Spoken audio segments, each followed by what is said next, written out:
प्रश्न है, ए किसी काम को 3 घंटे में पूरा कर लेता है कि 2 घंटे में?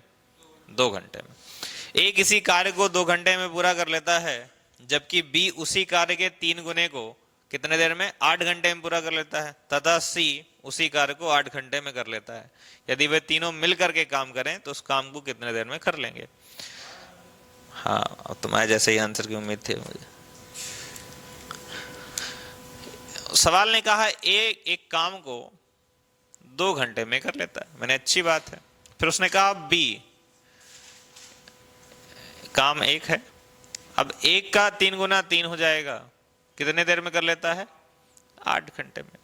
सी उसी एक काम को 8 घंटे में करता है। अब तीनों को मिलके काम करना है, तो पूछ रहा है कितने दिनों में कर लेगा। ये तो हमारा बेसिक प्रश्न है।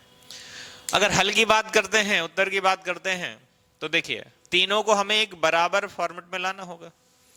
ए और सी तो बराबर फॉर्मेट में है, एक एक काम करते हैं तो बराबर टाइम पे करते हैं, लेकिन बी अलग है, 3 गुना काम कर रहा है, तो इसका भी निकाल लेंगे। अगर इतना टाइम लेता है 3 काम करने में, तो एक काम करने में कितना लेगा? 8/3 घंटे। एलसीएम ले लीजिए, 8/3 8 या 8/3 और 2, ये क्या है? आपका समय है। क्या ऐसा होगा जो तीनों पे कॉमन हो जाएगा, जिसपे तीनों से भाग चला जाएगा? हाँ, 8 से ही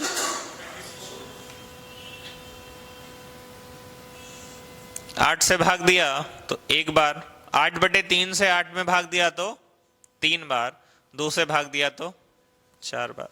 तो ए की इफिशिएंसी आई 4, बी की आई 3 और सी की आई 1। तो टोटल एक दिन में लोग कितना काम कर लेंगे?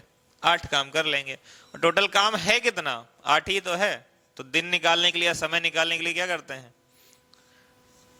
कुल कार्य बटे दक्षता। क्या आया? 1 घंटे में पूरा काम खत्म हो जाएगा। 8/3 करके ही तो सॉल्व किया। किसको?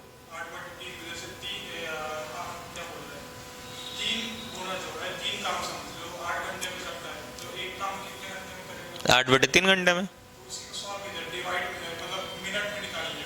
क्यों निकाल लेंगे? ठीक है, 8/3 का मतलब 2 घंटे और 2/3, यानी 2 घंटे और 40 मिनट में कर लेता है। ठीक है, ठीक, यहाँ 2 घंटे 40 मिनट हो जाएगा। एलसीएम आया 8, 8 से वापस फिर भाग दोगे, फिर 3 गुना हो जाएगा, बात खत्म। भाई 2 घंटे 40 मिनट का मतलब क्या हुआ? 160 मिनट। 8 घंटे का मतलब 480 मिनट। 2 घंटे का मतलब 120 मिनट, 160 मिनट। और 8 घंटे का मतलब एलसीएम लो जो तीनों से कट जाए, 16×3 48, 12×4 48, 48 एकम 48। तो इतना ज्यादा क्यों कॉम्प्लिकेशन कर रहे हो? तुम लोग भिन्न वगैरह पढ़ के आए हो, रविकांत सर ने पढ़ाया होगा। 8/3 देखो, ऊपर वाले से भाग दिया जाता है ना, तो 8 से 8 में भाग जा रहा है एक बार, ये बटे में है तो इसका गुणा हो जाएगा। एक बार भाग गया बटे में 3 तो गुणा 3 हो गया। जब भी किसी भिन्न का भाग देना हो, मान लो a/b का भाग देना है हमें c में, ठीक, तो a से भाग जाएगा किसमें? c में। c/a गुणे b हो जाता है, क्योंकि ये कहां आ जाएगा? चूंकि भाग देना है। आप गुणे में क्या करते हैं? a/b का गुणा अगर c में करना होता है तो आप बेसिकली ऐसे कर देते हैं। भाग आपने भिन्न में पढ़ा है, अगर भाग हम कर ही नहीं पाते भिन्न का, भाग करने के लिए क्या करते हैं? उल्टा कर देते हैं, तो b/a हो जाता है इंटू c हो जाता है। तो वही तो मैंने किया है, देखो, b/c/a। भिन्न आप पढ़ के आए हो, a/b भागे c/d।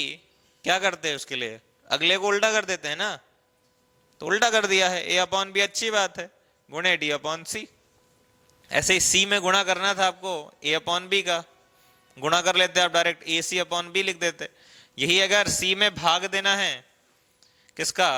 a/b का, तो आप भाग नहीं दे सकते। क्या करते हैं आप लोग? c गुणे b/a। ऐसे ही हम यहां पर 8 में भाग देना था, 8/3 का, 8 भागे 8/3 नहीं दे सकते, क्या करते, उल्टा कर लेते हैं। 8 गुणे 3/8, 8 से 8 कट गया, कितना आ गया 3। क्यों मिनट में बदलोगे, करना सीखो ना कुछ मॉडर्न। सीधे किया, उल्टा कर लेते हैं, कर लिया, कितना आया 3 आया।